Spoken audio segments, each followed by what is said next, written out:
Ladies and gentlemen, welcome to Tenax's circuit for Marvel Rivals Week 2. I am Zephyr, and I am joined by the amazingly talented Soren. Good evening, young sir. Good evening. I'm really excited. We got some banger matchups for everyone. We're going to be starting off with Team Digital versus Virus. Really excited. First streamed game of the entire tournament as well. So I'm really excited, man.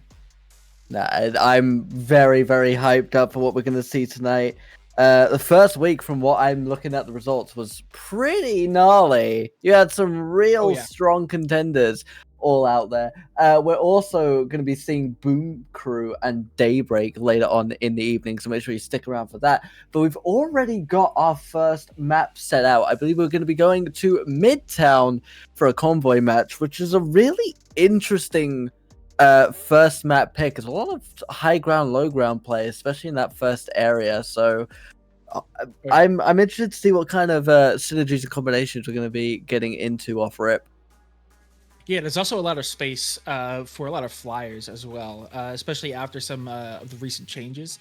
Flyers have really grown into the meta, especially Human Torch has been super, super popular.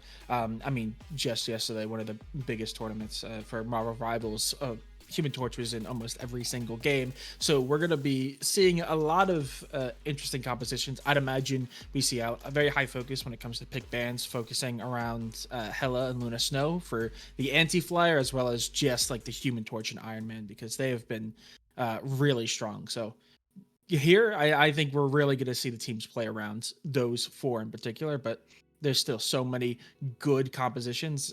I'm really interested to see what these teams pull out. It's going to come down to the core of the team a lot of the time. I imagine we'll see a lot of teams build around picking whether or not they're going flyer or not, because it can really depend on the strength of the player at the end of the day. I'm looking at the results, and Digital are going into this match as the underdogs. They weren't able to pick up a win last week. Virus was able to get 2 wins, but Virus have not faced either of the teams that Digital have, so I don't really know what to expect Digital are going into this with an open hand. They can pull out any kind of stops they want to. They have the unpredictability advantage on their side as we load into this first map, and we're going to start seeing those hero bans. So we'll see, Soren, if your prediction was worth its weight in gold. Yeah, absolutely. And though Digital is going in as the underdog, as the team, I think the actually only team for these four that actually lost their series, they did actually win one map, so they almost were able to pull out a 1-1. But that being said, they are still going to be the underdog going through here. We see that Psylocke ban. That's actually not too surprising. While it's not as popular right now, or at least as the meta is kind of forming, the dive meta is still very strong. Psylocke in the right hands is one of those key pieces. So see that get banned away. Obviously, a lot of focus towards that dive. This is also one of those maps, while it is open in certain areas, it is very, very tight in others, so that Psylocke can get a lot of value, especially with the ultimate. Seeing the Groot is, I think, right now, like number for number, the best Vanguard in the entire game. Those walls did just get nerfed, but it does not change the fact that it's still very strong. I do think it's very interesting that we do see the Human Torch protect it, because again, that's one of the best picks right now, but usually is paired with that group because of the lockdown potential. So a lot of interesting picks so far.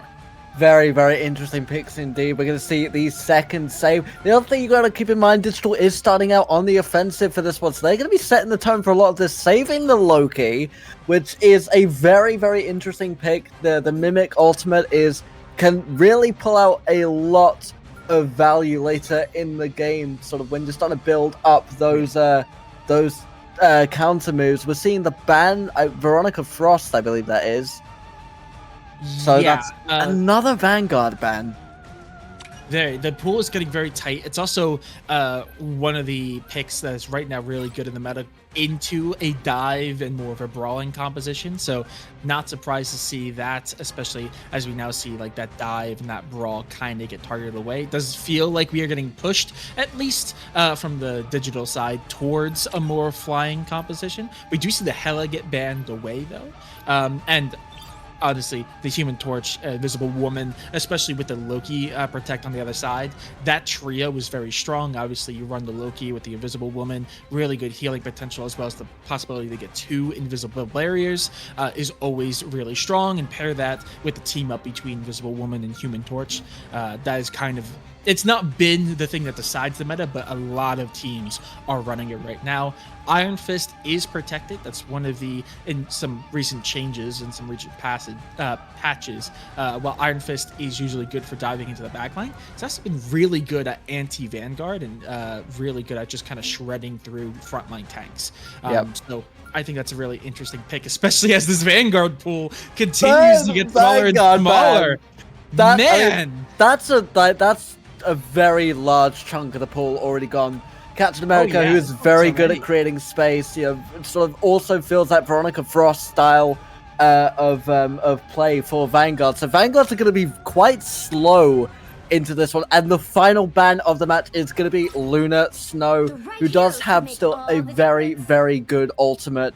So we're going to sort of see that healing potential is going to be mostly coming from the Invisible Woman. We're seeing a cloak on the side of Virus as well, a cloak and dagger, which are going to be very, very good for those close range sort of hallways that Midtown offers.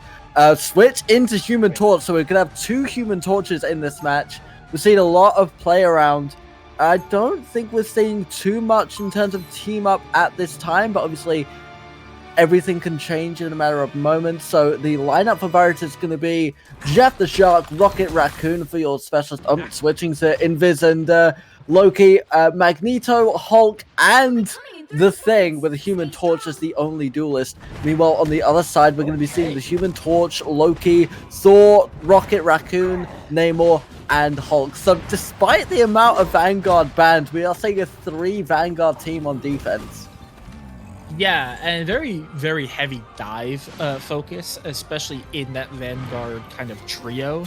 There, obviously, with the Luna Snow and the Hela being banned away, you're gonna get just so much free value from the damage that that pick can pick up. So, not surprised to see it, and we're gonna see them hold super forward, which is not surprising. Do seem like a short break here, but with that three Vanguard front line, this very advanced hold here, especially with, again, that Human Torch being able to put the flames around them. It means that they can try to hold them back into that base for as long as physically possible between the damage from that Human Torch, as well as just the beefiness and damage, because that's very heavy. While Magneto is not outright a diving Vanguard, he still puts out some serious DPS. So between that Magneto being able to stay a little bit behind to protect the backline strategists, and the two jumping in heavy brawl dive Hulk and Thing, I think they can really hold off this push. But it does seem like we have a bit of a tech pause,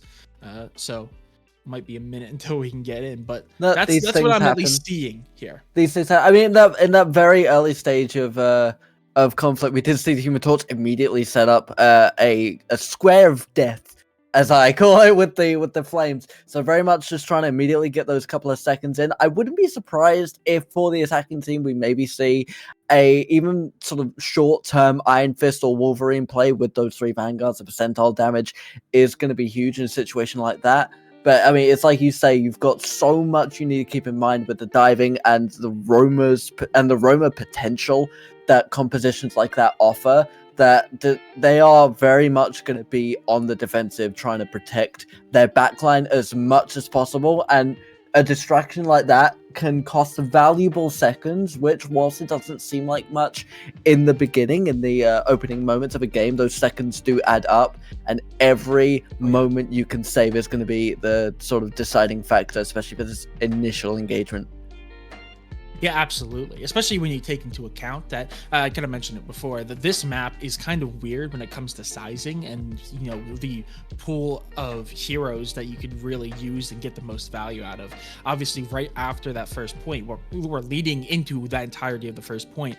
Very good for that Human Torch pickup. But once we start going into point number 2, a lot of the corridors get a lot tighter and you're not going to get as much value. So they're going to want to hold off and put as much pressure onto this first point. And with those choke points, there's really only 2 real viable exits for that spawn point. So I actually really like it. I agree. Every second on this, you know, first point really matters. And if they can hold them there, that could be massive. It really will. I think looking at the compositions, the Human Torch might do okay on the U-bend of second point, but there is just so much space, especially for I do think we saw a Wanda at least being hovered at one point for it. So a Wanda can really play around that second point. First point is very, very harsh on Midtown for the attacking team, but if you can get through that chicane, if you can make your way to even as far as the ambulance in that final stretch of point 1, you might have the opportunity to steamroll it. And don't forget, if they do get through point 2 as well, attacking team have a massive spawn advantage when it comes to point 3 for getting that first corner, because it's a spawn point directly behind. We're right back into the gameplay here. We're seeing the Loki desperately doing what they can to keep their team up. They've made a little bit of progress. They have made it outside the spawn, which is huge. We see Human Torch making the most out of that Fantastic Four team up, so it's going to be very, very difficult to pick off. And really, the Loki and maybe the Magneto are the only counters they have to that flying Human Torch, at least in these early stages. Yeah, absolutely. But not really having that much of it again is rough. I do like the Namor pickup for that very reason, especially with the team up from the Hulk. So this is actually a really good way. We do see the first invisible barrier come out. That's going to give a lot of protection to the defensive side. And they're kind of running out of room. This offense, already having lost 2 members, is going to have to start backing away. I'd imagine we have to see them pull out some form of more long-range champion. I know yesterday we saw a very good value, weirdly coming out of hero like Squirrel Girl to really just clear out some of these tight choke points and onto the back line of some of these strategists holding the line. Ult economy is looking really good for both teams. We've just seen a Loki activate here, and there is the other Invisible Woman. I'm not sure. I believe they copied the Magneto for the Loki. I might have slightly misseen that, but we've got another shield active as well. And now we're just going to see these Magnetos really pushing in the defensive team. You don't want to be in a room with Magneto. The splash damage from his primary attack is going to do a lot to slowly chip away. Loki is able to escape, set up his clones, and maintain a decent healing output for his team. Slowly trying to push this defensive squad back. If they can get around this corner, they might be able to make some good distance. Yeah, the Human Torch ultimate really did a lot of work, pushed them back, got them to the cart to progress this far forward, and finally we see some kills go the way of Digital as they finally cleared out that side room, and that opens up the map for them as we see the first actual bit of reset here from Virus. But immediately we're seeing this Hulk progress forward. Obviously, again, another tight choke area. They want to take as much room as possible, and that is going to be really good for the attack. Immediately the thing falls, followed by a second Vanguard, so that 3 Vanguard setup is failing them at the current moment. It was a very good attempt with the invisible barrier, though. It looks like Invisible Woman and Magneto both going down. Digital in a very good spot here. That Loki has been doing a lot of work to keep the team up. Loki taken out by the other Loki. So we're seeing a lot, and like I say, that 3 strategist composition really not able to get enough value. We're seeing the effectiveness of the roamers, and Digital have done really well to sort of pivot on this initial assault that they were dealing with against Virus, and now they really have gotten the momentum, and they have made it around the final corner of point 1, slowly pushing closer and closer to getting that checkpoint down. Invisible Woman's going to put the barrier up. Virus desperately trying to do what they can to stall out as much as possible. Human Torch is going to activate his ultimate as well, and it does look like Digital are going to take this first point.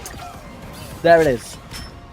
Yeah, absolutely. And that was actually massive for Digital. 4-man clear, forcing the reset. All of them on Virus are going to have to back away to save themselves. Notably, only actually now Nimor just came up with their ultimate, but only 2 ultimates in the hands of Virus. Meanwhile, Digital, while they did invest a little bit, that point was already pretty much in their favor. So investing very little to secure it. So even after all that investment, they are still going to at least be neutral going into this first major fight at point 2. Looking at Digital's ultimates, Magneto, Loki, and Namor are all ready to go. Namor and Torch on the defensive team ready to go as well. You definitely know that Namor is going to be looking to try and get rid of those strategists as best they can. Magneto pulling out the ult. Namor has done very well here, getting a cheeky little 2K, trying to finish off this Vanguard. Able to push them away, and it does look like Virus are going to have a bit of breathing room. Down goes the Bruce Banner, and now they're able to set up their defensive line, and they've got a really nice chokehold here with the opening to the station. So we'll see what Digital can do now to try and pivot and break through that line. But Namor is going to be looking for those squishies, looking for the strategist, maybe even trying to take down that Human Torch as well. Yeah, absolutely. Finding a lot of value from that flanking Namor, especially with the team up. We do see here as well, Virus are sitting on 4 ultimates, so they have the advantage as they try to hold for just another second. About a minute left on the clock as well, so Digital, while they've made a good push and they got through that first point, they're now struggling to get through this chokehold, especially as the space opens up, even though they have found a Namor to kind of deal with the Human Torch. They're still struggling to push through.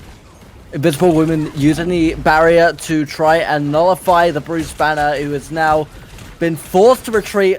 Defensive Invisible Woman also pulling out theirs, so a bit neutral on that, but we did see a lot more expenditure on Virus's side, and now Digital going to be able to walk through and do as much damage as possible.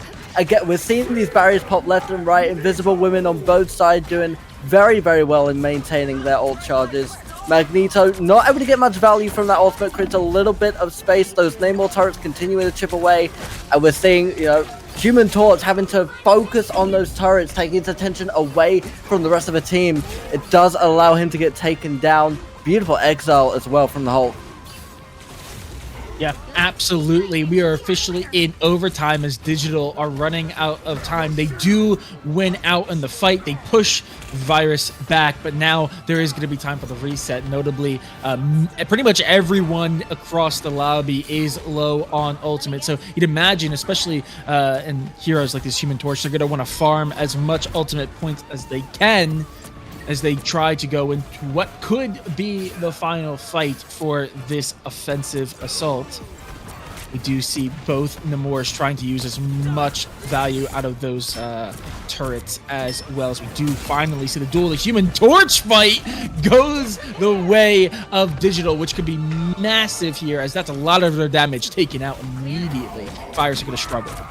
Namor got taken out as well, tried to go on that backline flank, get rid of the strategist, but unfortunately was eliminated, and now Invisible Woman from Virus desperately going to be trying to hold on to this point, but Human Torch has been allowed to do whatever he wants, using those tornadoes with the ultimate to block them out as best they can. Hulk has been able to get through. Invisible Torch of Virus's team as well. Magneto's pulling the ultimate. We are about to run out of overtime. They are desperately trying to protect their backline, but there has just been a Hulk allowed to rage and do whatever he wants. A nice double kill, might get the third as well. That they do. Loki is down. We are down to just the Hulk and Magneto. On Digital's side, they're going to try and survive as much as they can, but the Namor turret chips them away, and that is going to be overtime just shy of checkpoint 2.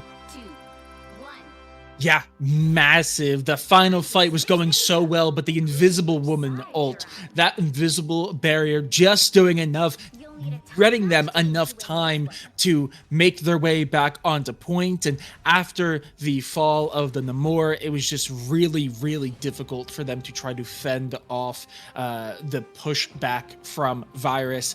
Virus do what they can, hold it out, secure, and stop them from picking up that second point, which is huge. It's a very easy target for them to hit, but it's really going to come down, like we mentioned before, I think, to the first couple seconds of this first point. They need to hold them back into their spawn. Again, that is like the #1 choke point. Obviously, there are so many areas where you can hold them off in point #1, but right at the beginning where there's only those 2 exits, if you can get the right composition, obviously the Human Torch, we're seeing them come back out because of just how much damage they can do and their ability to kind of zone off the attack. Yeah, I really think we're going to have to see a big hold from Digital here right at those front doors. Virus was seeing the team up of Hulk, Iron Man, which is a very, very powerful team up. The Gamma Ray Iron Man's able to put out could be enough to deal with the Human Torch and the Namor, and I feel like if those both go down, they won't have anything to counter the Human Torch, and it will just be allowed to treat it like a playground. Doors have opened, and it does look like Virus are going to be using both exits. Their Hulk is trying to push forward. We're going to see a Hulk duel here, able to maintain that space. Invisible Woman doing very, very well to heal both the Hulk and the Human Torch. Going to try and build up that ult value as quickly as possible. Loki here on Team Virus, able to set up his clones in order to keep the healing up, and already Virus have made so much progress in these early moments of the match. They already have a massive time advantage over Digital. It's not looking good for this first corner. Digital are really going to need to try and hold that corner before they can make it to home stretch. Yeah, absolutely. After the door right here is kind of the make or break point, it feels like, especially if it's just taken so much room, already getting to pretty much the underpass. They are being pushed back a little bit, but this Human Torch is just finding so much value, especially on the inner working of the building here. No one really sitting in the main hallway just because of how vulnerable it makes them to the flames of this Human Torch. Notably, still no ultimates, but multiple becoming very close. And we do see the first pick of the entire game, the Magneto going to fall for Virus. So that's going to be rough and might stall out the push a little bit, as it is just the dive tank of Hulk remaining.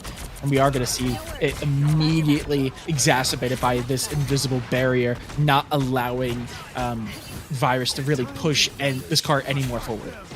Both barriers have been used. We're now going to see a Winter Soldier on Virus's side of the field, so most likely going to try and deal with that Human Torch, try and build up as much ultimate charge as possible, because Bucky's ult can be huge, especially in these enclosed spaces. Digital have done quite well to hold this corner. Virus had a very good early showing, but unfortunately it does look like the healing output and just a very slightly better play on behalf of Digital's Invisible Woman meant that their hold was successful. Virus has been able to break through. Hulk did very, very well dealing with those Loki clones, and now they are on the home stretch. They've been able to set up the Gamma turret. The Gamma Squid is going to be the biggest deal breaker in this. There's not a lot of ults on Digital's side of the field. Virus have got superiority in economy. Digital pulling out the first invisible barrier of this particular encounter. Human Torch pulling his out as well. There is the Bucky ult, and Magneto pulling his ult. So now Virus have got the advantage. They can start pulling ults after the fact. We are going to see a pick of the Bucky. So they were able to defend their specialist, and it might be this Human Torch that saves the push, at least for the moment. It would allow Digital to reset slightly, forcing Virus back into the chicane. Yeah, absolutely. The loss of the Invisible Woman is really, the Bucky, really making it difficult for them, especially when paired with the loss of both Vanguards. There's just not a lot of healing, and there's not a lot of tankiness to help keep this Namor, Raccoon, and Loki alive. So we do see the reset time is ticking now, 30 seconds-ish left on the clock, but they are going to find a pick here. Darius is going to fall, so a large portion of their DPS in the Namor is going to fall as well, paired with the tank. So a lot to work with here now. Virus, they do still have that Loki ult on hand, notably no more Invisible Woman, so no more invisible barrier for them to work with, but there's still a lot of powerful ults, specifically when it comes to that Magneto to counter an Invisible Woman ult, as well as the Rocket Raccoon buff. Did very, very well using that Rocket Raccoon ultimate to really enhance the push. See, that has been seeing a lot of love recently. Human Torch now getting healed from the Loki. We are seeing Digital having to do that full reset. They're allowing for Virus to create a lot of space, and already they're starting to command the U-turn almost completely through it now. Digital are going to try and use this left-hand flanking tunnel to try and get through, but we see that Hulk was standing right there. Magneto is holding the main choke. So both of Virus's Vanguards done very well establishing a front line, not allowing Digital to push forward, not allowing them to establish themselves on U-turn. Bucky in the back line, also building up that ultimate. We see him holding it here. There it is, played very, very well. Invisible Woman did have her ult that it's going to protect, but Virus pulling their Invisible Woman back out of retirement as well. And now Magneto going in looking for a pick. Was unable to find one. Now is caught up between the enemy Magneto and the Invisible Woman. Hulk coming in to help finish the job as well. Digital are now down a Vanguard going into this fight. We've got the Human Torch pulling out his ultimate as Magneto not able to land his large orb there. It doesn't like the Human Torch is holding the choke for the most part, but you've got to deal with those squid turrets. Once again, that Gamma Squid from Namor may be the key to Virus's success on this choke. Yeah, especially as Digital. But I do have the Loki ult, so there is an invisible barrier on the field. There's the counter one for Virus, but Invisible Woman's still rather far away. So with this extended fight, we will have to see how many more ults we are able to see come out from either one of these teams. But we do see Digital immediately being backed away, and we do see Raymond popping that Hulk ultimate to try to distract the backline. Namor desperately tries to stay alive. Once again, two invisible barriers up. Loki on Virus's side now recharging his ultimate. Loki from Digital has gone down. That could be a huge pick. Again, Namor with 2 picks. Hulk gets the 3rd. And Digital now severely on the backline. 3 on 6. They are able to get a pick on the Bruce Banner. And they're able to take out, I believe, Human Torch and Namor as well. But it wasn't enough, and it does look like Virus are going to run away with the first point 2-1. 12 seconds remaining. That could have been incredibly close.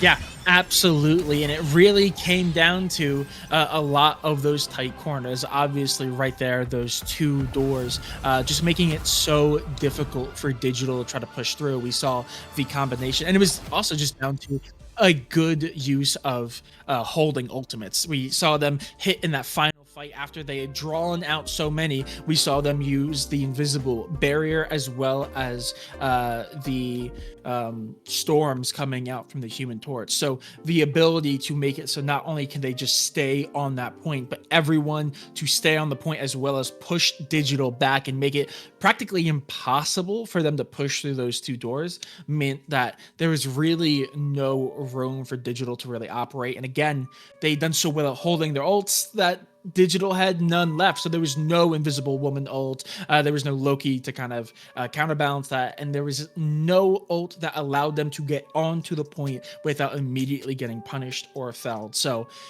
yeah, no, it was a really well played for Virus. Obviously, we saw them already have a really strong start, a much stronger start than we saw Digital. But still, that was still a pretty good run. There was still very much room. That first point came down to mere seconds and one final fight, or else Digital could have easily taking that map. So while Virus put up a really good performance and played the game really well, there was still absolutely room for Digital to have closed it out. I think the story of that match was definitely alt economy, as you were saying. Digital were a lot more loose cannon with how they were using their ultimates, and it was faring very, very well for them.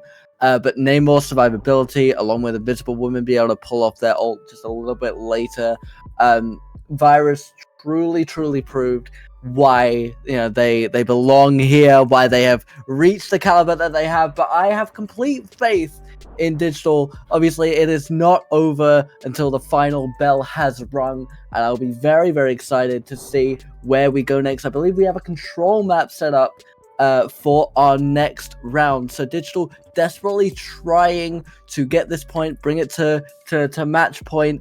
It's going to be very... I'm curious what it is they're going to pick, because we've definitely seen what both teams favor. We've seen a lot of Namor, we've seen a lot of Invisible Woman, seen a lot of that Human Torch, the Fantastic Four team up playing a very, very big role in that last game. So I'll be very interested to see if we're going to see a pivot from the amount of dive, especially from Virus's side in the early stages, or if they're going to try and keep up with this fast-paced strategy that they've been pulling out so far, and really trying to panic Digital the way that they've been trying to do as of this point.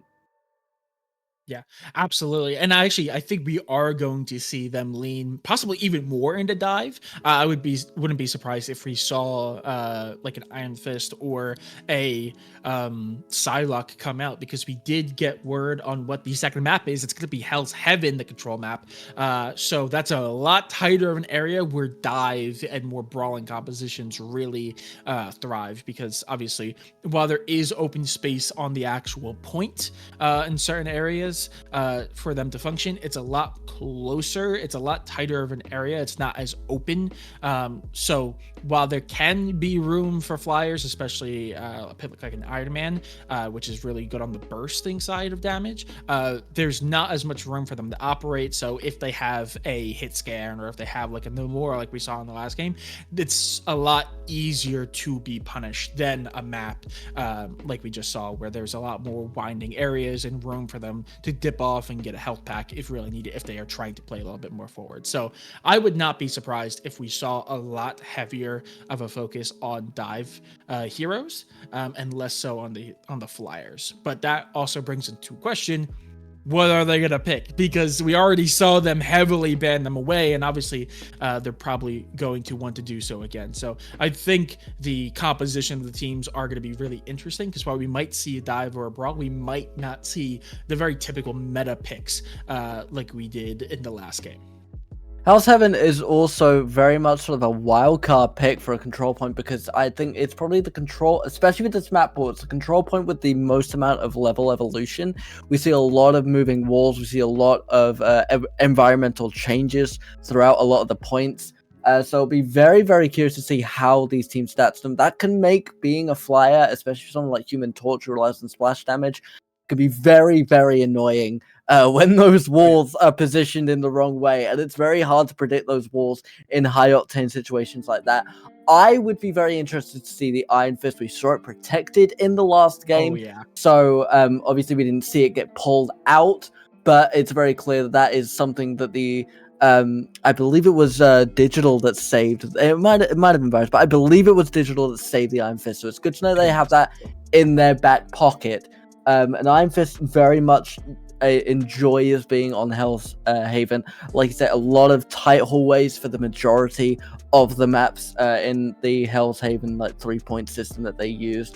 We do see a little bit of open space, but you know, it can also be very, very easy for a Namor to place their turrets on Hell's Haven. They have a lot of walls that they can stick to, and a lot of pillars as well. So a very pillar-heavy map. Yeah, and I actually really do think we were going to see an Iron Fist. We're either going to see an Iron Fist probably on both teams, or we're going to see it banned away. Because, like you said, it does get so much value. It is that dive. But more specifically, because I would actually really wouldn't be surprised if we saw it from Virus, actually, despite the fact that Digital was the one that protected it in the last game. But that's because we saw Digital on that defensive side. Oh, I'm so sorry. We saw Virus on the defensive side. I got mixed up. So yeah, Digital. But we saw Virus operate and use that like 3 vanguards right up front, and 2 of them being very dive heavy and brawling and right in your face. So I'd imagine if they think they're going to go for that composition immediately, a hero like Iron Fist will do super well, because again, due to recent changes, while they can go into the backline and find a lot of value, we've actually been seeing them kind of be like a bit of an ant or a fly to really annoy the vanguards. But it's like a fly that's bit by a radioactive fly, because they actually can just outright melt and kill the vanguard. So I would not be surprised if they try to proactively play it so they can maybe deal with that 3 vanguard setup that we saw, Virus try to pull out. All right, we're gonna go into our ban phase of this first match. It's gonna be Digital with the first ban, so it's gonna be very curious who they pick. It gives them advantage to really sort of affect the way the game is gonna go. Another Psylocke ban very early on, which is kind of surprising considering we didn't see a lot of.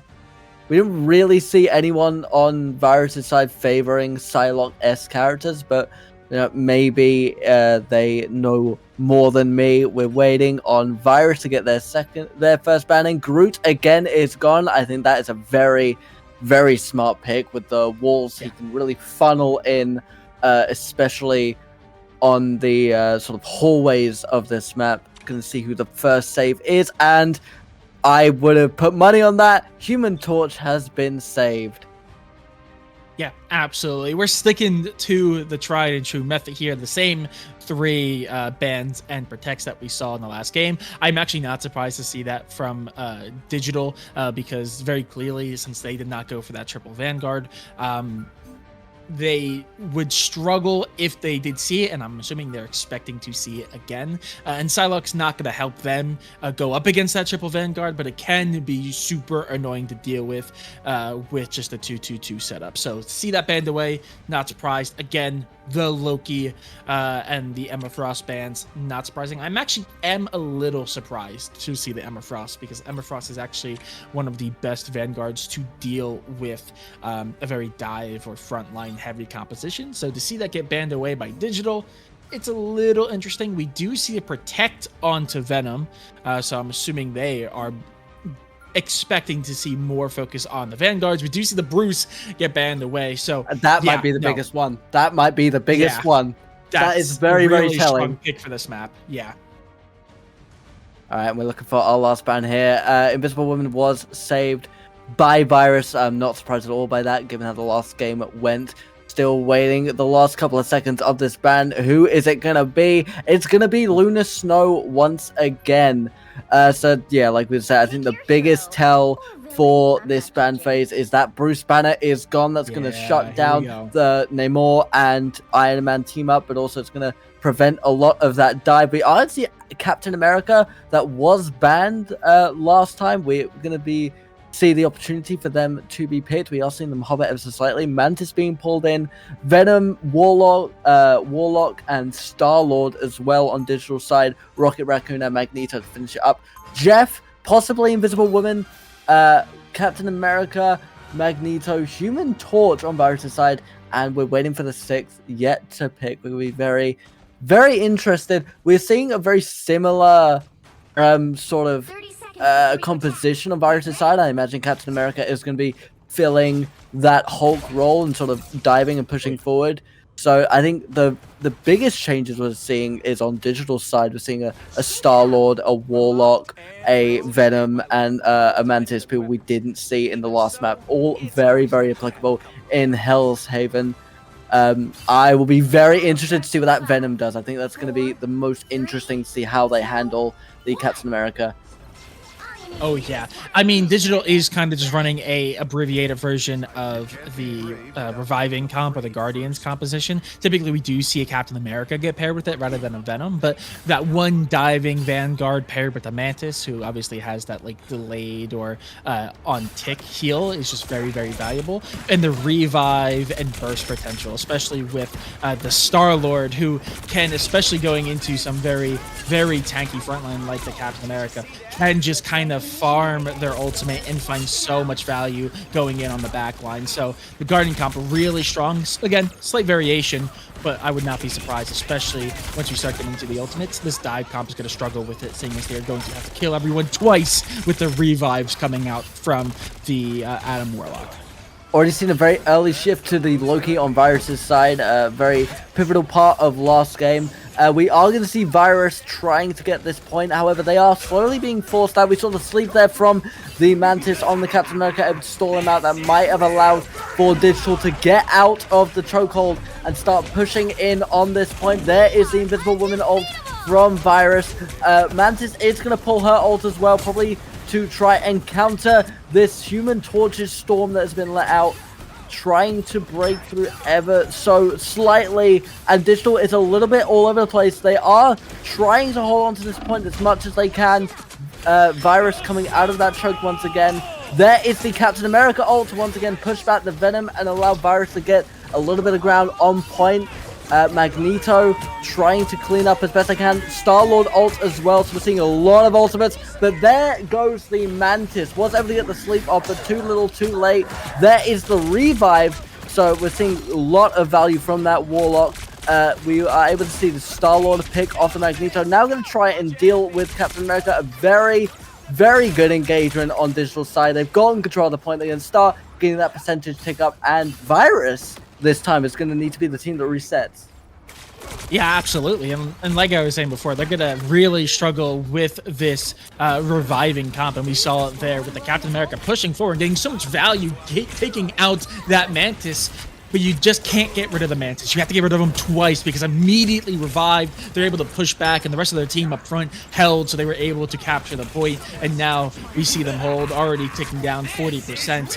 And Virus doesn't even really have the ultimate economy to work with, just now picking up their second one. Meanwhile, Digital rocking for one already being used to grid efficiency to yet again hold back this push from Virus, as time is ticking here, already hitting that 50% mark. We've also got that Warlock. I think that's the biggest sort of play in the game, is they've got that full team revive if they can pull it off right, just ready and in the chamber, basically meaning that Virus might spend a lot of their ult economy and their abilities only for it to be a complete on-point reset, which would be huge for Digital in this point in the game. Virus able to pull off the Firestorm. We see a big pick getting rid of the Rocket Raccoon. I believe they got picked up by the Beacon. Warlock does pull off the revive. That is what got the Rocket back on point. Warlock is taken down, so the revive is gone. Invisible Woman was able to pull out their barrier.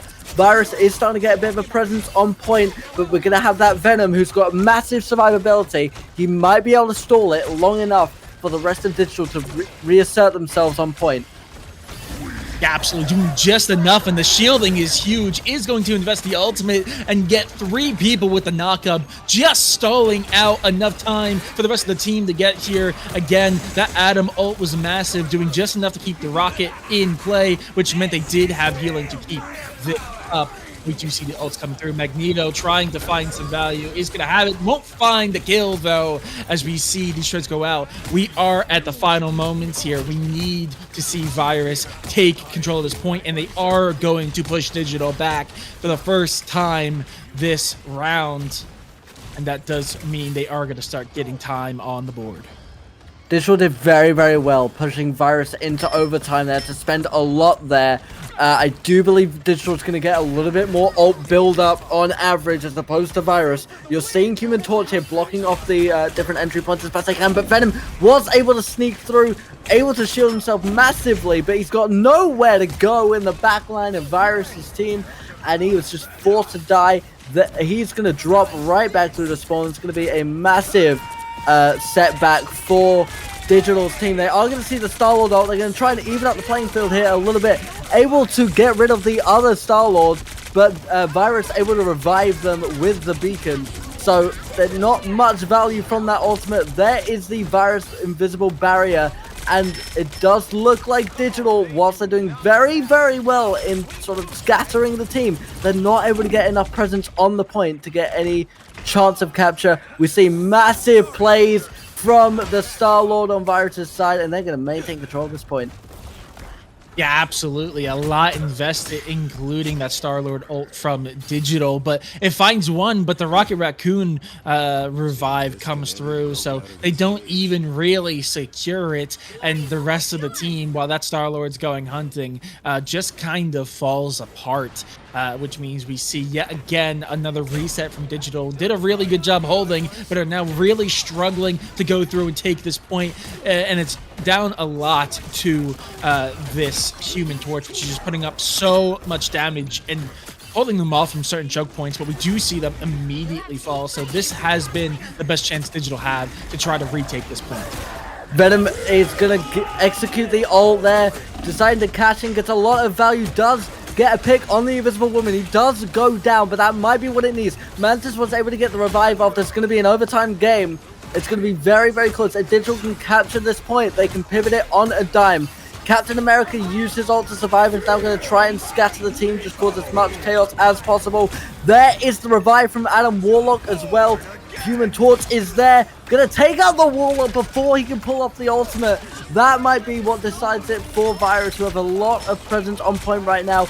Gonna try and take out this Venom as quickly as they can. He loses the point, not able to get the footing, and first point is gonna go to Virus. And we're going to Eldritch Monument for our second point.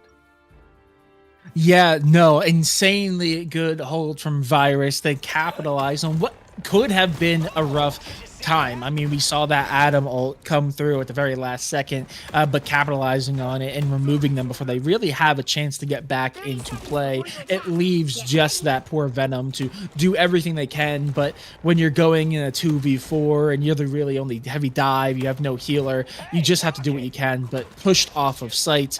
Doesn't even die, they just get pushed off of sight and the overtime ticks through. So Digital doing really good to get themselves into a position where one last fight would have been the win, but Virus clawing back. It was 99-0 going into that, not into that last fight, but into the previous turn. So the fact that we saw it was massive for Virus.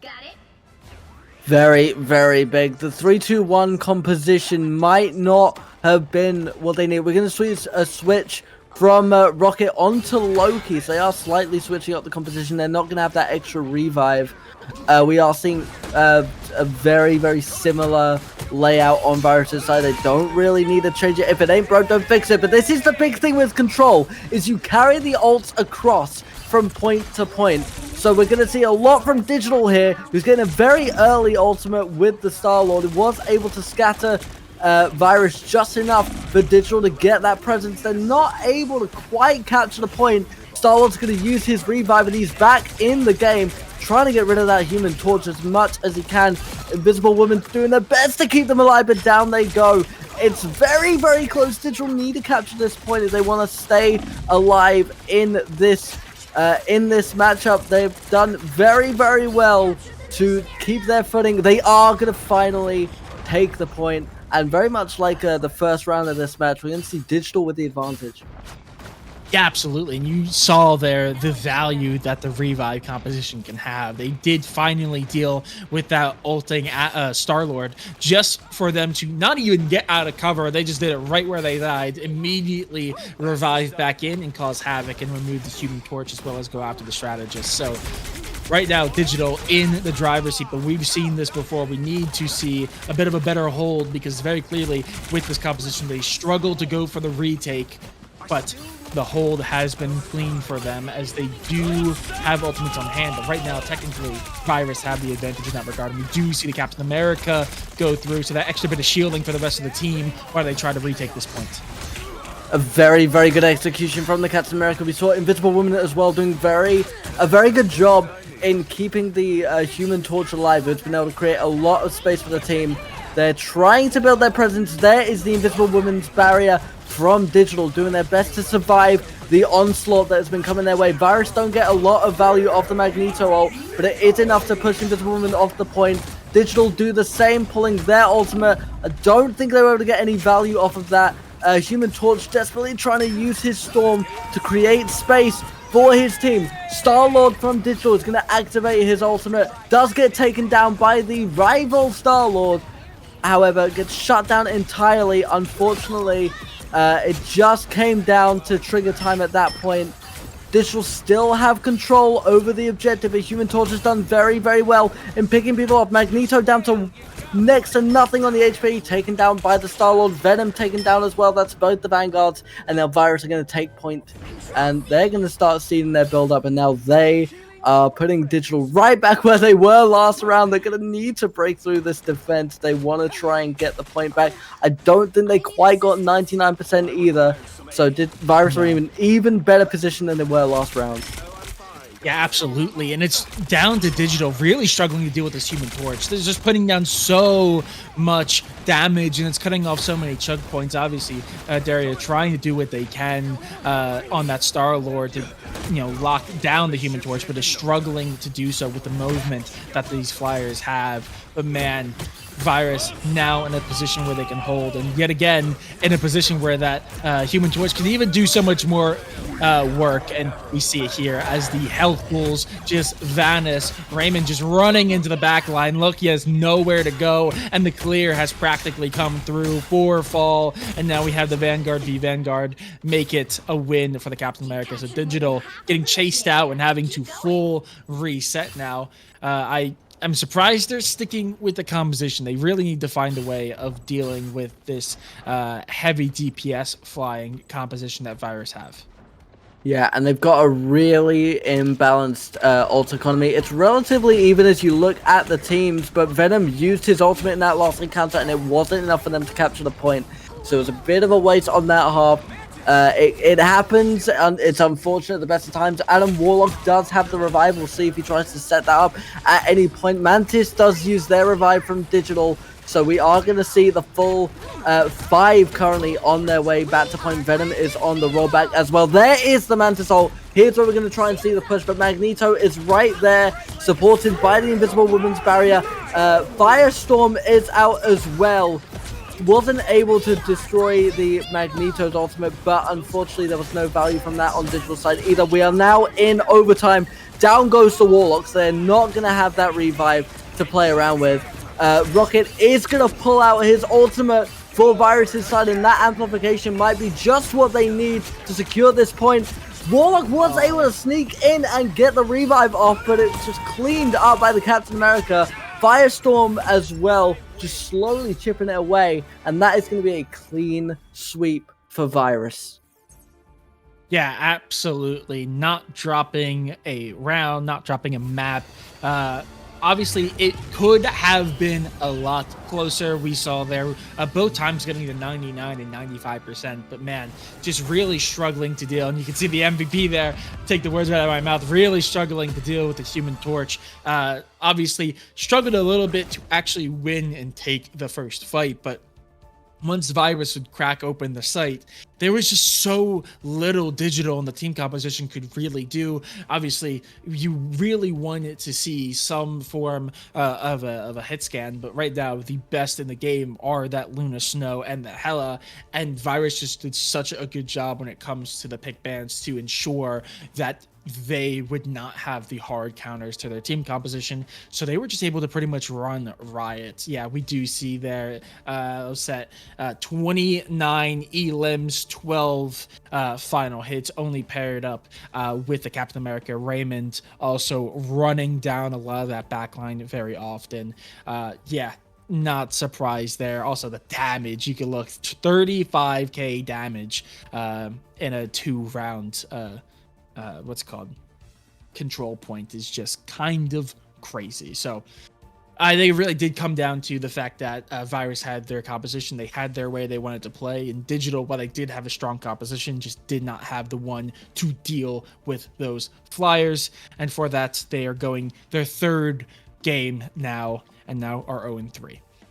Very, very unfortunate, but very well played from Virus. Like it's exactly as you were saying. They played to their strengths, and Digital, whilst they tried to pivot throughout that match as best they could, and they did really well for getting the first touch on both points. It did really just come down to the positioning of the Human Torch. We're seeing as well, Rosie, the Rocket Raccoon, did an insane amount of healing for Virus's side. Considering they were, a healer down as compared to Digital. They did very, very well. Very good use of the Rocket Ultimates. Magneto and Captain America doing very well at creating space. Obviously, we saw Raymond playing Hulk earlier, I believe, as well. So very, very strong in that suit. Digital played incredibly well, but they just didn't have what it took to like you say, deal with that firestorm. I don't know if the Hela and the Lunar Snow bands were sort of defining factor of this series. Maybe if those were available, Digital would have had a tool in the kit to be able to deal with that.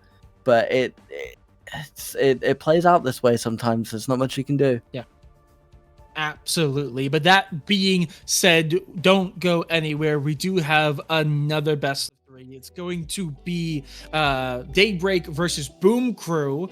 Boom Crew being one of the biggest names in the tournament as well. Both teams being 2-0, both teams being 4-0 in their map counts. So we have a bit of a heavy duty brawl coming up after a quick break. So don't go anywhere.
Ladies and gentlemen, welcome back to the Tenax circuit for Marvel Rivals. We're going to get into our second game, Boom Crew versus Daybreak, and we're going right into Spider Island for our convoy map. So a very, one of the OG maps. This was a map that was out when the beta and alpha were being played. So this is a map people know very, very well. So I'm wondering how that is going to factor into the picks and the bans and the strategies that we see. I'm just going to very quickly have a look. I do believe Boom Crew have 2 wins so far in this group. So did you.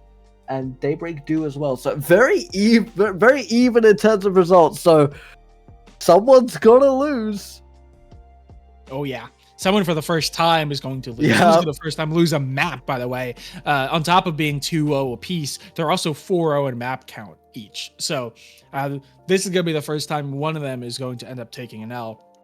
But I'm actually really looking forward to this map. I think this is a really fun map for the current meta, seeing as we are seeing so many different compositions kind of being played. It does feel a lot like a rock, paper, scissors scenario, but pretty much every single one of them can be played here. There's a very heavy emphasis on the ability to flank on this map, so I would not be surprised if we saw something like a Hulk and Namor. There's also a very open map, so there's still room. They're a very open map with very tight corridors for the actual cart track, so that flying composition is still very viable, as well as the dive and the brawl is still really strong. So this is one of those maps where honestly it comes down to what these teams like to play. There is no this one is fine but it might not do well. Every single composition, I truly believe, can be run on this map to great efficiency. So I think we're going to really see the depth, because again, a lot of these comps can feel a little bit like rock, paper, scissory, where one beats another, who beats another, who beats another. So I think we're gonna see a lot of rotation of different heroes on this map as well. So I'm really excited. I think this is gonna be a lot of fun. Spider Island might be one of my favorite maps. I definitely think it's my favorite convo because each section, each point in that map is so varied and different, and you have to apply very different strategies to it. You've got that first point that is very much sort of a very tightly knit corners and hallways. Point 2 is a lot more open space and open air, with that massive building in the middle that makes for a really interesting through fight. And you got that third point that's very much based on high ground. It's also got that massive pit right in the middle, so we could see some interesting environmental kills going into this. Especially we have an invisible woman, maybe a Jeff the Shark. Might see a lot of value here. It looks like Boom Crew, I believe, we're going to be on defense for this first one. Yes, they are. We're going into map battle. We're already seeing that Human Torch hover. I wonder if we'll see sort of similar strategies as the last game. First ban is going to be Groot. So no Groot so far this stream. Groot gone, banned from Daybreak, and now Boom Crew are going to ban the Human Torch. Oh, this has just gotten very interesting. Yeah, that's actually massive, because again, on a map like this, everything is pretty much viable, and on this map specifically, I forget the name. I'm not gonna say that. That sounds like a bad word. But the Human Torch and Groot, I know you kind of can smash a name together, and that's the official name of them. But I feel like that's a little too close to something that sounds like. I call it Hoot. I call it Hoot. Yeah, something like that. But yeah, no, that combination is very strong here. To see them banned out as a pair, not surprised. We do see another one of those dive and brawl heroes getting taken away. There's still technically the Iron Man in play, so there is room for flyers, especially if it is right now actually all of the Guardians composition, so that revive comp is available. So that could be a pretty big pickup or a choice for either of these teams to play. But it does look like with that Iron Fist Protect and as well as the Emma Frost, it does seem like they're going to prioritize maybe an anti-dive for both of them. Again, the Iron Fist, really good when it comes to facing off against Vanguards, and Emma Frost is probably one of the best Vanguards when it comes to the dive. But yeah, no, I think it's really interesting. I imagine we probably see at least one Guardian come out, at least during a portion of this map, especially seeing as none of them have been taken away, that Loki is banned away. So that strategist pairing is also gone. So that flying comp that we saw in the last game used a great effect. That is practically completely off the board now. Psylocke getting no love whatsoever. There we go. I was going to mention we also have Storm available as a flyer, which has been picked.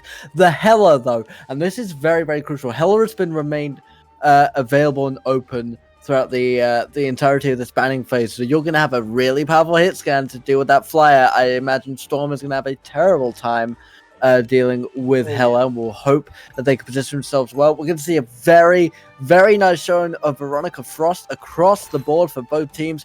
Iron Fist coming out for Daybreak as well. Cloak and Dagger, my personal main, so I'm very happy to see that. Good luck, Thunder. We've got Rocket as well, Captain America for Daybreak. Meanwhile, on the other side, we're going to see Doctor Strange for the first time tonight. We're seeing Magneto brought back out. We have that Invisible Woman that we've seen quite a lot tonight. Not yet seen the 6th pick for Boom Crew just yet. Time is going to start ticking. There it is. It's going to be the Rockets. So we're going to see a 3-2-1 on Boom Crew. Meanwhile, on the other side, we're seeing a bit more of a typical 2-2-2 composition that you would expect to see. Like we said, Daybreak on offense, defense, Boom Crew have it locked down. Magneto setting up that forward line already. Doctor Strange as well there to back him up, and Veronica Frost. All 3 Vanguards setting up that front line, but you're going to see Cloak with a massive amount of healing for Daybreak here on the assault. They're going to desperately try and keep their team alive. Blind comes out, but we see 2 massive picks from Boom Crew, taking out the Cloak and Dagger and the Veronica Frost as well. Like we said, the opening moments of a convoy match can mean the death of a team if not properly handled. And right now, Boom Crew have got very good control over the defense. Critically, Hela has not been able to do anything for that Storm, so she's able to get a very good amount of chip damage in this early segment. Yeah, absolutely. This Hela needs to find the picks onto the Storm. Storm not even really the best pickup here, not the strongest of the heroes to play around, but the pure healing potential of this Cloak and Dagger paired with the Rocket means that they can kind of just outlast. So they need to find those headshots. They need to just remove them from lobby, and they're just seemingly struggling to do so. Though that being said, it seems like all of Daybreak is struggling to deal with the pressure that Boom Crew is putting out right now. That triple Vanguard is just so difficult to push through. Obviously, Emma Frost being able to just pretty much repel anything that comes to those doors. And we do see a lot of ults immediately getting used in response as Daybreak tried to break through. Very, very good use of the ult from the Storm. It's going to get the double pick. Rocket and Hela are both gone. Cloak is done as well. Massive value there from Fraud playing the Storm here. Really, really nice. You also have the Invisible Girl.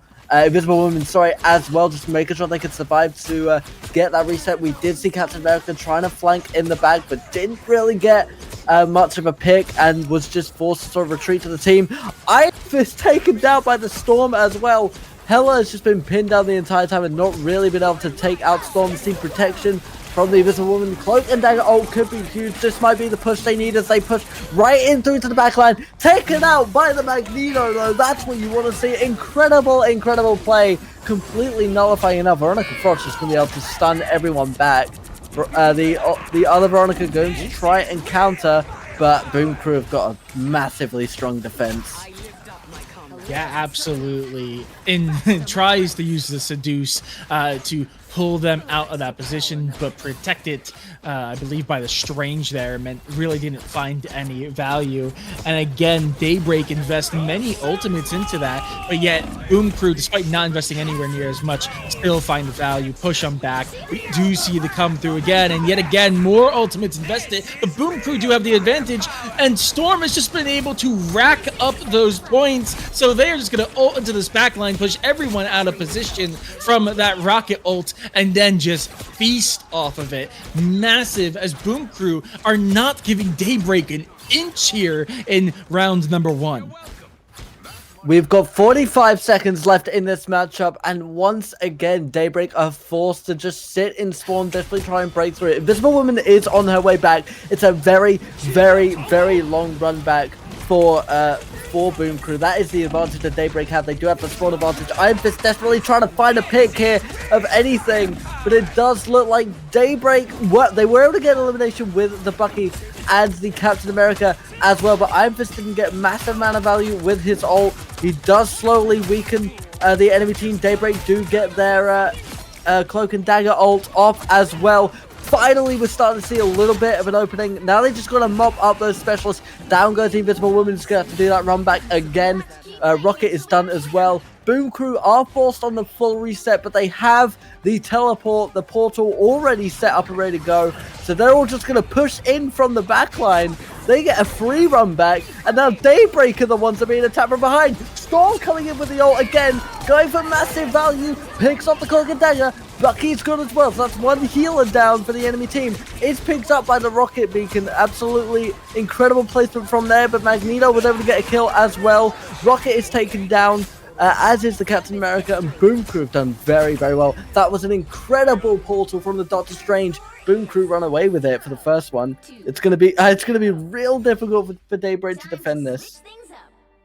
Oh yeah, I mean, you know, on me there, I was gonna give a little bit of grief for picking up the Storm, because Storm is very clearly not very much in the meta, falling out after the last act. But man, when you just are able to sit back and you have that incredible healing from the Invisible Woman and that Rocket with those 3 Vanguards to pretty much be a wall of meat between you and the enemy, and you can just kind of sit back and farm that ultimate and wait for the time in which they try to dive back in, and you can just so heavily and easily punish them for that aggression. Yeah, no, it was pretty much just farm there, fraud, as you can see on the Storm, rocking the MVP. 13 final hits on the Storm. No one else even making double digits. No one else on the other side even getting 5. So yeah, that Storm is getting so much value. 16k damage as well is insane. We are going to have to see Daybreak really do a lot to try to counter it. We do see them pick up a Storm of their own, but that being said, I don't think the composition facilitates it as much as Boom Crew's, but we'll just have to wait and see. They did keep the Hela, and now maybe on this defensive side, this Hela can get a little bit more value. I think that was the biggest thing, is Hela was being kept so out of the way. They weren't able to get the Storm picks, and maybe they'll be able to protect them a little better there. But already we're getting the alert. The vehicle is slowly making its way forward. They only need to make their way through half of point 1. They get past that bridge. It's going to be happy days for Boom Crew. We've already seen a pick. The Hela is gone. We do see the Boom Crew is rocking the Punisher. So he is going to be locking onto that Storm as best he can. Already, Boom Crew are just standing at the end of the point, ready and waiting. Captain America desperately trying to get the flank here to try and push forward, but the vehicle is already so close to the end, less than 2 meters away. Cap desperately going to try and get as much value as he can, but already dropping in health, goes for the pack. We do see that Doctor Strange. I thought we saw a Doctor Strange fall, but no, not. But there it is. There's the Storm ultimate, and that's going to be what closes the game. That was all Storm. Yeah, no, that was fraud through and through, and not in a bad way. Fraud, literally, the player playing the Storm just kind of swept house there. It just seemed like Daybreak really couldn't find a way, past like I said before, like that meat shield of that 3 Vanguard composition, and they couldn't get past them, and as such they could not get to that free firing Storm. Yeah, after a very quick 2 rounds, mind you, 20,000 damage and 16 final hits. No one else in the lobby even got double digits. Only one person got even remotely close, and that was their fellow duelist at 9. So yeah, very easy round for Boom Crew, excuse me. But when you have a player just kind of popping off like that, there's very little you have to do to help them out. Also, interestingly enough, that healing from that rocket velocity, putting on 17k healing, really keeping the team in the mix. But yeah, just an insanely good round for them, and that's going to be certainly a good feeling as they make their way into game number 2. A dominant lead from Boom Crew. I think the one thing you do got to keep in mind though is obviously with Convoy, especially as a game mode, you do have the advantage as a defender, so you can just kind of sit outside their spawn. So control might be a little better for Daybreak, having that ability to actually roll themselves out and establish a front line immediately. So we'll see if that has any effect going into round 2 of this series. I mean, I don't think you slipped up at all. I'd be happy to call this team Doom Crew. I think that's very appropriate. So I don't think there was a mistake here whatsoever. I'll be very curious to see what Daybreak pick for their control map. I don't think I've seen the pool, at least on my side. So I'm very interested to see what they picked, but it's also a bit of a power play. Boom Crew did not save a second hero because they didn't need it. Yeah, I'd be very, very curious if Daybreak banned that storm over the Human Torch. Which it's actually a very weird situation for them to then be in, because again, that Human Torch just finds so much value. And looking at the map pool, I mean, between Hell's Heaven, Hellfire Gala, and Krakoa, and the T'Challa map, there's really no good option. I think the best one they would have if they were worried about dealing with flyers is probably Hell's Heaven, which we just saw in the last series. But even there, we saw that you can still find so much value, because again, even where there are tighter areas around the map, the actual points themselves lend themselves well to a flyer if you can keep yourself out of danger and if you can maneuver around the map. Obviously, it's a lot easier to get pinned down when the area where there is room for you to fly is rather small, but it still doesn't make the fact that they still can operate there. Besides that, the other two are very wide open, very long range as well. So if they ban out like the Hela and the Luna Snow, there's really nothing they could do to counteract these flyers. So I do think it's going to be interesting when it comes to the ban, because again, like you said, do you ban the Human Torch, which is the meta pick, or do you ban the Storm that we just saw them kind of rip through their team? Obviously only 3 bans in their pocket to use. They're gonna have to use them smart. Maybe we see them allow a little bit more of those dive and brawly esque champions or heroes, excuse me, and focus more on banning away the flyers. But we are going to get into the pick ban, so we're just gonna have to wait and see what they do.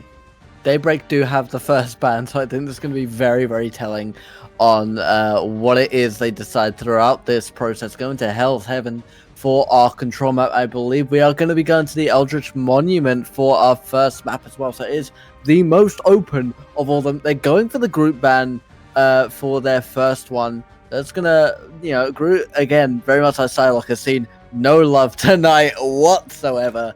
Not very surprising. There's a Human Torch ban from Boom Crew, probably about what we expected, and we're going to see what they protect. They protect Loki! Daybreak did ban the Loki last game, so that's clearly something that Boom Crew want to hold on to this time around, and we're going to see what Daybreak want to protect. It's going to be very, very interesting what they decide as we sort of wait in these last couple of seconds.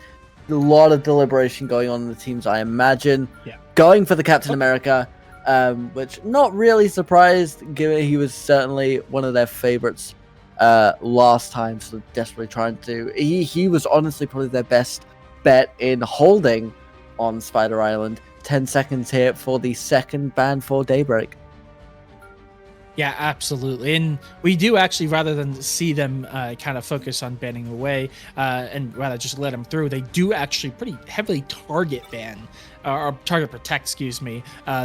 One of the most viable dive and brawling heroes in the pool. So to see that, not too surprised. Hela does get banned away. Hela, again, very anti-flyer, but is also still just one of the best outright DPS in the game. So to see them go away while they also ban the Human Torch, very clearly they don't want to see Daybreak operate a flyer for themselves, but that Luna ban also indicates that they don't want to use it either. With that Loki and the Magneto, there is a realm of possibility where they do go for the Guardian composition. I don't think it is, again, kind of hero for hero what they would, the most optimal composition if they go for the Magneto and the Loki, but there is still the option. They do ban away the Bruce over on Daybreak side.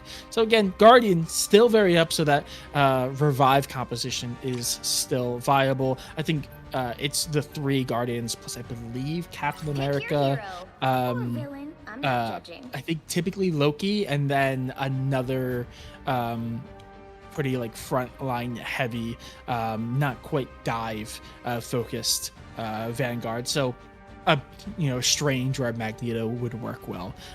But there we go. We do see Boom Crew pick up that composition, the revive comp. They are in fact going to go for triple support. They're going to go for that Magneto, so 2 heavy shielding Vanguards with just the lone DPS.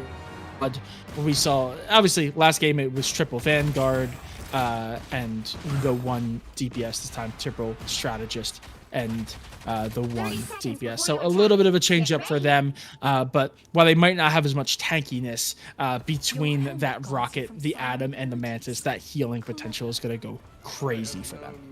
Meanwhile, on Daybreak's side, we've got Captain America and Rocket. We've got another Cloak and Dagger. We see Magneto. We see Psylocke, who did get protected in the ban phase. The first time we're seeing them, definitely. So we can kind of expect that they're going to be pushing into the back line, maybe trying to get rid of those Mantis and Warlocks. Maybe they have predicted the Guardian composition that we're talking about. We do see Iron Fist as well. That's going to be very, very good for handling the Magneto and the Doctor Strange. We do hear the portal coming out on that high ground on the left side for Daybreak. So they kind of know what to expect at this point. Opening engagement is going to be very, very crucial. First one to catch this point could make a big difference. Boom Crew in blue, Daybreak in red. If you need help keeping track at home, we do see that Boom Crew are the first ones to try and get a bit of a presence on Central Point. Star-Lord here trying to get back and deal with those specialists, but Cloak and Dagger very, very good at keeping themselves healed up. A very survival heavy specialist here. Magneto very, very low, not quite able to get picked off by the Star-Lord. Loki able to take out the Iron Fist though, who was no doubt trying to cause trouble on the backline. Star-Lord already has his ult. They've been able to push Daybreak off of point, and now Boom Crew have the advantage. Mantis is going to pull their ultimate, and now they are forcing Daybreak back to spawn. This isn't what we want to see. Yeah, this is very rough. That Star-Lord pickup is really strong, especially when going up against the double strategist pairing of Cloak and Dagger and Rocket Raccoon, neither of which are really good at dealing with a heavy dive. And on top of that, when paired with a Psylocke, who is not as viable when it comes to falling back and healing for them, it's going to make it very difficult because, as we saw there, the 2 strategists having to kind of fend for themselves and try to keep themselves alive just means that the rest of the front line is just left onto their own, and that Star-Lord can just free fire and get this ultimate like they have in hand, which they haven't even used yet, and they're still mowing through them. So it's going to be very scary when they actually pop it. It's going to be very, very confident plays here from Boom Crew. There is the Magneto ult to try and create a little bit of space for Daybreak. Unable to do so. Didn't see a massive amount of value. Now seeing a lot of pressure on this front line that they have tried to establish, using that Cloak and Dagger to try and make some space. But Magneto has it lined up, and just like last game, locked onto the Cloak and Dagger like a hawk. Psylocke is going to try and pull their ult, maybe try and get some value in the backline. Doctor Strange pulls his as well. Star-Lord able to pick off the Winter Soldier that was pulled out. Warlock was able to take out the Psylocke. So unfortunately not going to see a lot of value from that ult either. And now Warlock able to get the Soul Bond up to get everybody's damage resistance up a massive amount. And Magneto saving the Star-Lord with an incredible shield. He's allowed to dive in and play as much as he wants. His team will be there to protect him. Star-Lord does get a nice couple of picks off of the, I believe that was the Mantis and the Star-Lord, but both of them have their revive ready to go. Bucky gets the Star-Lord down. That could be a massive, massive pick. Pulling out his ultimate, and this is where the advantage is going to come in. Loki's clones are not going to fare well for Boom Crew. It is going to provide Bucky with a lot of charges for his ultimate instead of pull him off, but there is Warlock able to kill him. Mantis picked up by the revive as well, gets two massive, massive picks. Star-Lord and Doctor Strange clean it up, and it might be it. Game 1 of this control match is going to go to Boom Crew. Yeah, and you just really see the dominance there of the self-proclaimed Doom Crew as they just kind of make it impossible for Daybreak to really function. We saw there the true value of that revival comp. Obviously, using the cocoon to stay alive, the Star-Lord was just able to stay into the fight for so long, which helps alleviate the pressure of that solo DPS. But then even when they do find the response and they find 2 or 3 picks, that Adam Warlock ult comes out, and suddenly they have to do it all over again, and Doom Crew is already struggling enough as is, having to pop multiple ults just to attempt to make it to site, not just hold the actual point, but just try to get to the spot where they need to hold, and they are just not able to actually convert it. It's 100 for 0 point for Boom Crew, and you gotta say it's a very clean fashion. Daybreak, we do see a couple changes, obviously the Punisher and the Storm now coming out, but same pairing of Vanguards and same pairing of, actually no, a different pairing of strategists, as we do see the Invisible Woman come through, which is probably a better pick. That Invisible Barrier does get more value than the Cloaking Dagger. Really interesting there. It looked like Boom Crew were waiting for the portal, but they were able to break through. Was Boom Crew. Doctor Strange pulling out his ultimate, creating a little bit of space for the team to come through and start building up a presence. We did see Star-Lord try and get some value as they came through.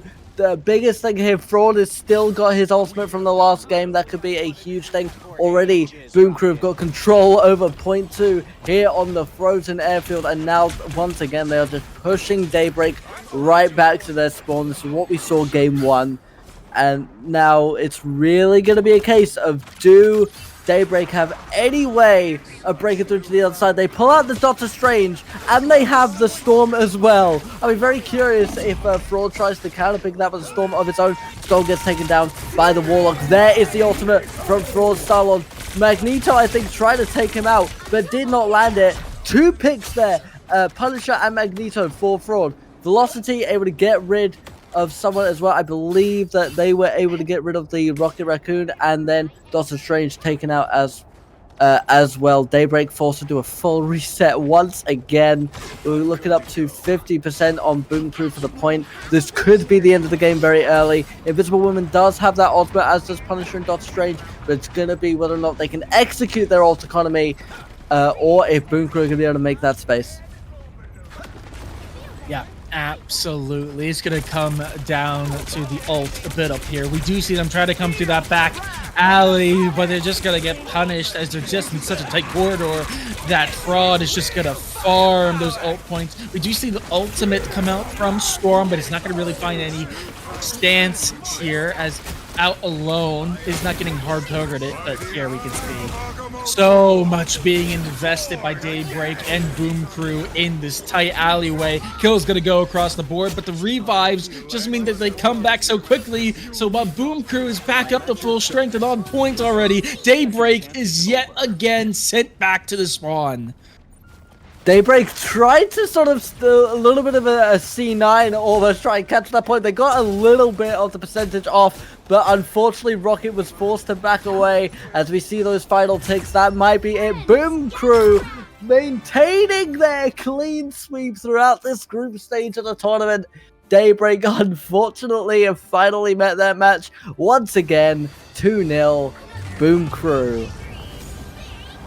Yeah, and while it was a very good fight for Daybreak, that was a little bit of a predictable result. Obviously, looking back historically, while Daybreak was 2-0, Boom Crew, one of the top talents and top teams in this event, I believe in MRC they came like 7th, 8th, only having lost to 100 Thieves and FlyQuest. You know, at that point, the #1 team in the game, and then of course FlyQuest being the #1 team in the game right now as of yesterday. So yeah, no, there's nothing to really take away in shame from losing to Boom Crew. They are an incredibly good team, but Boom Crew, not just showing it, but kind of smacking the competition in the face with it. This being the first time they are streamed for this event, they are coming out and showing out. We can see there 17-1 and 19 from Velocity on that Loki. Insanely good. 14, almost 15,000 healing, more than the Mantis and the Atom combined is crazy. Yeah, so Boom Crew, statistically monsters. In the game, they were monsters as well, not really giving any breathing room to Daybreak, but that's what we expect from them. Really, really good games. But of course, Daybreak, again, this is only their first loss. So